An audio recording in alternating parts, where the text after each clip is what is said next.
Hi girl! So ito po ang katuloy or part 2, yung continuation ng aking girl talk na topic kanina, which is love at first sight. Dahil hindi ko mapigilan yung bibig ko sa kakandada eh.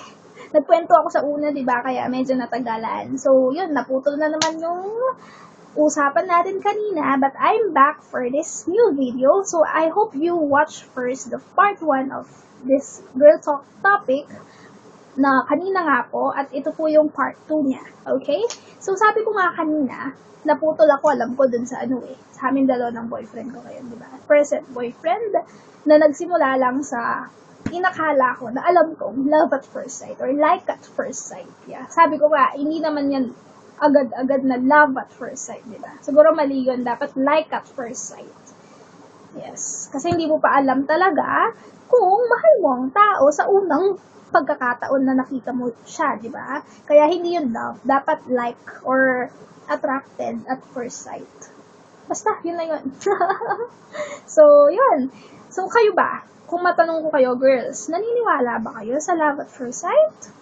Na-experience nyo na ba yung na-experience ko? Ha? So, I know marami ring makaka-relate dito sa topic na to. Marami ring naka-experience sa inyo, or may alam na story, or mismong base sa sarili nyong karanasan.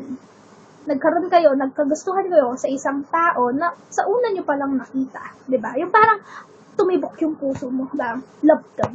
Love dog. Sa mga nurses dyan, diba? Anadeng, dopamine, Anclots, Ems, sa lahat ng nurses dyan, na YouTubers, at sa mga viewers, love them, love them. Yung parang ang bilis-bilis ng takbo ng puso mo kapag may nakita kang tao na crush mo, na gusto mo, diba? So, siguro yun yung love at first sight. Yun siguro yung meaning or definition ng love at first sight in action mismo. So, yeah, yun siguro. Kasi ako yun, na-experience ko nga sa boyfriend ko ngayon. Ganun yung naramdaman ko nung una ko siyang nakita, na-meet, na tumibok yung puso ko, yung parang nabuhayan ako, yung parang sumigla ako lalo, naging super na-inspire ako sa lahat, sa work, sa mga ginagawa ko. Inspire ako, excited ako lagi na makita siya. Yun siguro yung love at first sight kapag medyo in-lababo ka, di ba? Yung parang pinana ni Cupido ang puso mo dun sa particular na taong yun na nakita mo sa unang pagkakataon at bigla mo siyang nagustuhan sa hindi malamang rason. Kahit anong isip mo, hindi ka makatulog, ba't ko siya gusto? Hindi mo pa talaga nakilala, di ba? Kasi pinana ni Cupido eh. Ang mahirap pa, sa sitwasyon ko, pinana ni Cupido yung malayo pa sa akin. Kaya eto ako ngayon, nasa isang long distance relationship na sa awa ng Panginoon, kinakaya. Pero medyo hindi kami okay ngayon. You know, sa mga nakakaalam na nakaka-chit-chat ko ng aking love story. Pero yun nga, nabibigyan pa rin ng panahon yung mga ganyang bagay. Diba? Yung parang, let's give it time. Let's take a break, sabi ko nga dun sa Pero parang naka-hold yung relationship. Pero kami pa rin. Okay pa din. At I still hope na yung dating love at first sight lang na nagkaroon ng kasunod, na naging magandang love story, na nagsimula sa love at first sight na ngayon masayang love story, na hindi masaya. Sana next time, sumaya ulit. Kuha nyo ba yung point ko? So, alam ko nakaka-relate kayo dito sa topic talaga na ito. Alam ko, lahat kayo, girls. Or halos tayo lahat na experience na ganyan. Love at first sight, diba? Lalo na tayong mga girls pag may nakita tayo, type natin, diba? Hindi natin sasabihin sa sarili muna diba? Bago sa girlfriends, sa mga friends, sa circle of girlfriends natin. Sa sarili muna oh my gosh, crush ko siya. I like him. Oh my God, nakakawindang. Tapos iniisip-isip mo siya. Yung noon pa, di ba, uso pa nun yung Friendster, di ba? Yung parang ini-stalk mo yung crush mo yung type mo, di ba, sa social media, di ba, sa accounts niya, yung pictures niya, kulang na lang i-print mo. Yung ginawa ko yan. Pinrint ko yung pictures ng crush ko. Ginawa niyo ba? Sigurado ginawa niyo yun.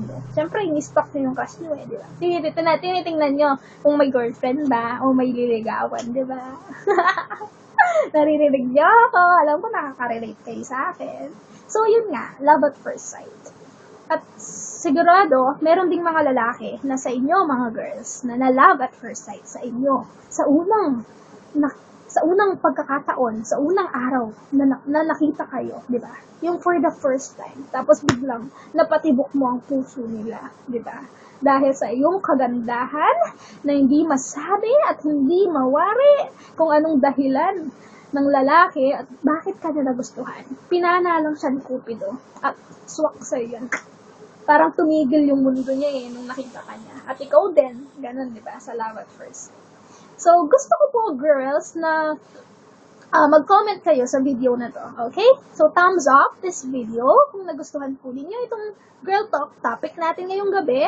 Tapos, comment down below sa kahit anong suggestion, violent reactions about this video. I don't mind. I will answer all of them. And, yes, subscribe po sa mga viewers dyan na hindi pa nakapag-sub dito sa channel ko. So, more girl talk topics and dito sa series, Girl Talk series ko. Okay, GT girls?